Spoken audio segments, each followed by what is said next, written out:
عالی جناب سفر خوش به شهر اسرار و باستانی ترک. خواستشان نابودی دشمن که شود آبادی وطن ادعای همجک. جواب رو که ما شد دوستم دشمن و جهانیان را لرزان و سیاست آنها را داده شک.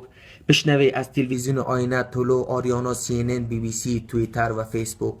ملت من خسته از همه منافقیت آی که می کند عرب خانستان آشوب. سخن عبدالرشید دوستم معاون اول آزادی وطن برای همه سنگ و چوب.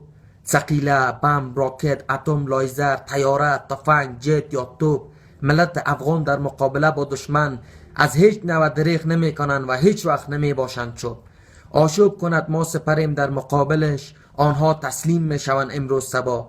وعده ما که خدمت به ملت و وطن است تا که از زندگی ما نشیم جدا. سخن گفتیم، جنگیدیم، رزمیدیم علای تمام بیرونیا مثل تروریستا. ما سرتیر خود را پیش کردیم، نگهدارنده ما جهادیان هسته خدا.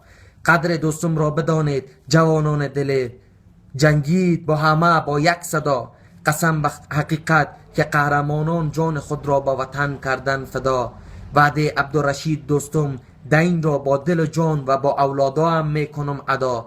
تا توان حاضر به خدمت در مقابل شاه و متوسط و گدا. خدا به خیر بیارید، خدا پیروز بسازید. ماشا صاحب دوستم سلامت زنده باشی، به خیر بی.